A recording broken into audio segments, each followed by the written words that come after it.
This is a dish that celebrates simplicity, good quality herbs and really good quality Australian extra virgin olive oil. We want to taste the freshness of both, so I'm going to put them together to make a wonderful, very simple, light pasta dish. So in a mortar and pestle, we start just like we would do a pesto. Essentially, this is a pesto. We're going to add 1 clove of garlic. I'm going to add a generous pinch of salt. So you can be quite generous with the salt. It's not only going to break up and make a sticky paste with our garlic, it's also going to season our sauce. So give that a good crush. And you'll see that salt really does break down that garlic, just like that. And anchovies, 2 anchovy fillets for this. This is going to give it some saltiness, but also some savouriness, not fishiness. So again, breaking that up. And for the herbs, you need quite a lot of herbs for this. This is a dish, in fact, I learnt how to make in Italy at a wonderful agriturismo that I was staying at. And this is Mauro's recipe. He used marjoram. So if you can't get marjoram, you could use oregano. It actually reminds me of my grandmother because she had this at the front of her house and we would use it for roast chook sometimes. So 2 or 3 sprigs of that. I'm starting with the hard herbs. So another hard herb would be some good old rosemary. Rosemary has quite a dominant flavour, so you want 1 to 2 sprigs, it's plenty. And some sage, again, a dominant herb, so take it easy. Don't put too many in. 3 or 4 of the leaves is plenty. And I'm going to start bruising this. Get out any frustration. In the mortar and pestle, give it a good pounding.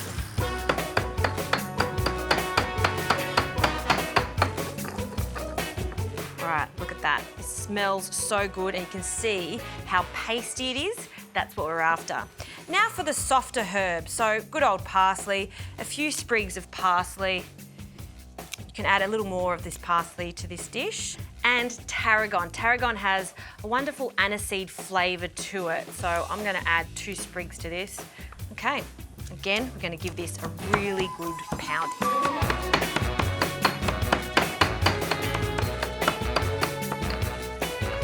Okay, now we're going to add some walnuts. I like the taste of the walnuts. I've just toasted them and we'll crush them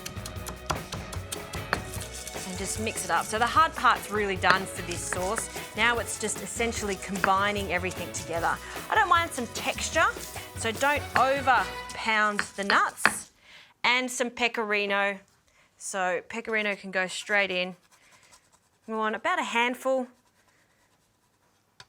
Okay. And to tie it together, some extra virgin olive oil. Use the best quality extra virgin olive oil for this because it does make a difference to the end result.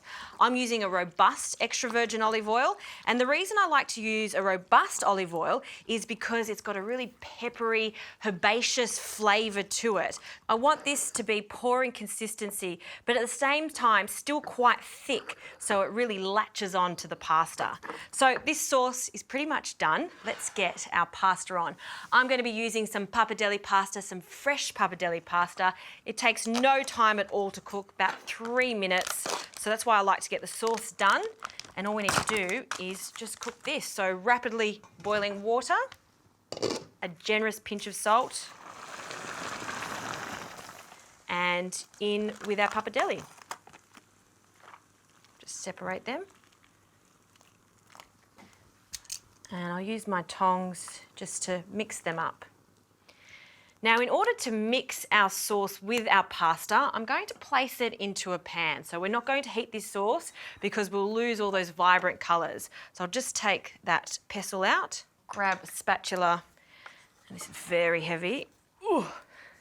We're just going to pour all of this into our pan. I find it easier in a pan so we can toss the pasta through the sauce. It smells good. One thing I didn't add to this is some pepper. So let's add some freshly cracked pepper. That's great. Okay, let's check this pasta. Rapidly boiling water. You can see it's come up to the surface there. It's looking good. I don't like to overcook my pasta, so I'm going to take it out now. And while it's still hot, straight into this pan, allowing some of that starchy water to go into the pan. That starchy water, when it mixes in with the oil, is going to make a super glossy sauce. Ooh, I'm excited about this one. Okay. Now give that pan a shake and coat it in that wonderful olive oil and herb pesto. It's one of those sauces you don't want to make ahead of time. You want to make it à la minute, as we say in the cooking world, and you want to serve it straight away. So in the center of the bowl, this is a really light pasta, so it's one of those fantastic dishes to have on a hot summer's day. Of course, I'm going to finish off with some pecorino cheese over the top. There you go. It's the simple things that are usually the best. Herbs, olive oil, bring them together. That is buonissimo, as we say in Italian.